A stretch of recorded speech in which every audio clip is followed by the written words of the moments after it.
right, Dark Souls 3.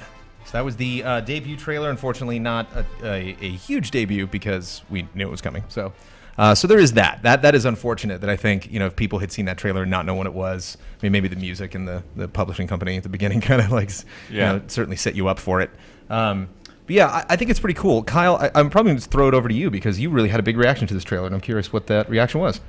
This trailer is paced so differently from almost every other trailer we watched at E3. This has shots that are willing to last for longer than 1 second, which is very nice. I appreciate the story told here, mostly through visuals and the pacing, and it's all told in a certain order. The things we see, the visuals are unlike things we see in any other trailer, and so it all feels unique. When you have a third game, it's very important for it to feel unique, and this pulls off all of those things in such interesting ways. And of course, honestly, just like sometimes you just think something is cool. I think that last shot of the giant is cool, and then it screams, and then its hand just flames up, and just like you feel an impact there, and then cut to black, and then fade up on the logo of Dark Souls 3. Gosh, I freaking love this trailer. And we've talked to Brad, and Brad mentioned that the crown has significance. Seeing what these titans, is that what they're called? Giants. We usually don't have Mr. Ian Hink here on Trailer Score, so especially. Am I involved in this? When we're at Dark Souls, you are. Oh, all right. Specifically have a Dark Souls question. Yeah, you don't get a vote, Ian. But if we need Dark Souls information, we will check in with you. But there is things that we recognize, and that maybe would be my one criticism of it, is that I don't recognize them. Like I saw a crown and was like, ooh, wait, I remember that the DLC for Dark Souls 2, they were crowns. Like crowns of the Burnt King and the Ivory King, and so seeing that crown, having played Bloodborne, there was lots of weeping female characters, in that, so seeing her like hunched over, like seems like a very Souls kind of thing. And from the demo, we saw lots of prayer going on, like in the gameplay demo. There were lots of like emaciated, people like kind of bowing to things in the gameplay demo that they showed off. Yeah, I'm kind of mixed on how long that we spend on the giant, because on one hand, it is cool, to spend time on it and to really, show off his scale and really like, set him up as an antagonist. But he's not really like killing anybody or fighting anybody, so it does raise that question. Yes. Like, am I playing as this character? Is this the guy that sends me on the mission? Is this the ultimate boss that I have to fight? Is this just a dude? Is this something like the amygdala, which are like, are just going to be there in the environment, like in Bloodborne? Those are lesser amygdalas. Right. Or is this something more significant than that? Or is there something that, is that the mystery that I want to find out? Same time, it is CG, so, it is a rendered image. So, it's to hold on something that isn't actually game footage, is a little rough in that regard, because it's like, what exactly are you trying to punch there? Because I am not looking at the game, so it's not like me really taking in that moment. If I could just quickly interject, sure, real quick, just because it is Souls. I think that the crown thing being related to Dark Souls 2 is speculative more than anything. So I think not knowing for sure that, I don't think is important. I think it's more just about a feel sort of a thing. And then not knowing is what you like, Kyle. Yeah. Right? I freaking, in this case, yes. It's all about like decay and like loss and stuff like that. Yeah. I mean, I think that's the thing, is like you see like, this place long since dead and burnt up, and then it's like the giant is waking up, and it's like, it's almost in a way it feels as if like you've come here and these things that have been asleep and dormant are reacting to your presence, and they're coming, they're ready for you. And just some of the imagery, Brandon, that I really love is when we see the huge landscape and these castles that barely exist anymore. One of my favorite things is how dusty the air is, and you see that through the light shining through it. Yeah. Gosh, it's effective. It evokes a feeling. Yeah, it's weird. I'm gonna be a little bit of a pessimist here, because again, it does start to play into the thing that kind of maybe turned me off a little bit from Dark Souls in the past, is that I felt the environment felt really empty. And it's interesting that you have, they're being the opinion that they're waking up and responding to things potentially that the player does, because I see a world this desolate and I see like the end of a game. Like this game's over.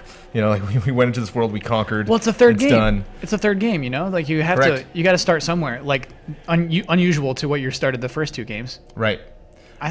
Go Go ahead. Oh, I just have the position of not having a history specifically with the Soul series. Played Bloodborne twice, loved it. Playing the original game and then New Game Plus. But it is a little cryptic, and I am in the position of like it doesn't really. I have to be honest, it doesn't really affect me that emotionally because I don't know what's happening.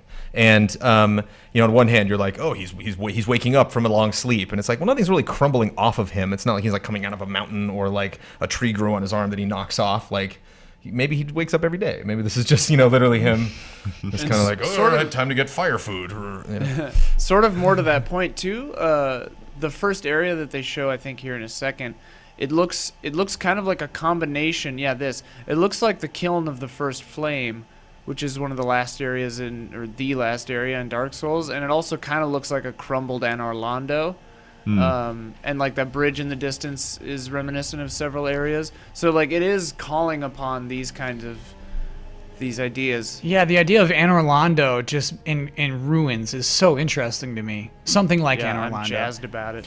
I will compliment this trailer greatly in that the music for everything associated with the series is just the best. Oh, I mean, yeah. and even though I haven't had times with the Soul series, Dark Souls has been featured in a lot of the countdowns that we've done, and so bless Blood for finding all these soundtracks and throwing them up on our shared servers. We can access, music for a lot of the projects that we do, and just going through these soundtracks, like every track, it's like hard to pick, like what track I want to use for this countdown entry because they're all so awesome. So that will bump it up. 8.4. I will give this one. Should we do our normal order? In a normal order, I go first, and then Mr. Kyle Bossman, and then Mr. Daniel Bloodworth, even though we're not seated that way. I'm giving this one a 9.5. I think this is a very special trailer. Maybe because it's E3 and it stands above everything else you see at E3. But like you said, how I rank music really high. Just its use of music is so great. The woman starts singing as soon as you see that shot of the crown, and it has everything I love. Just that pacing and that progression in a trailer. Just this intrigue. Like, what a way to reveal the title of your game. Obviously, they would have liked to have this have been the reveal of Dark Souls 3, but I think it works. I'm excited to see more of this. I'm gonna go with the 9, just 9 flat. 9 flat.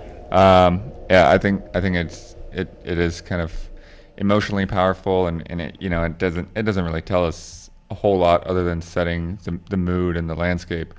But yeah, I think it just kind of, along with the music, like the pacing of those shots and just kind of seeing that like this is a struggle. Everything in this is a struggle, and I think that's kind of what it sets up is that emotion. One real quick thing that I just noticed that's got me very excited. In the shot with the woman, I think, kneeling in front of the altar or table with the crown on it, I assume. The archway, the like circular thing behind her that's crumbled off on the right side, very reminiscent of the dark sign that all characters in the Dark Souls series have from the beginning of the game. It's the thing that makes you, it's like the curse basically that makes you wake up again after you die. It looks kind of like that, the way it's shaped. It's very cool. Very cool little detail. I don't know if that's intentional, if I'm just drawing that myself, but I don't know. It's not going to affect its score. I got to be honest. It's just something I just noticed right now that I had to talk about. And it was not intentional for me to drag the score, the shared score, the trailer score for the Dark Souls 3 E3 2015 announcement trailer into the 8s. But you guys both gave it a 9 something, and I gave it an 8.4, dragging it down to an 8.9. 8.9 is a good score, though. For the trailer score of the debut of Dark Souls 3. I will say this, though, based on this trailer and then based on the demo that we saw, I'm very excited about Dark Souls 3. So as far as E3 as a whole, I'm definitely excited about this project, and I think they did a good job selling it. But there it is. There's the trailer score for Dark Souls 3, 8.9.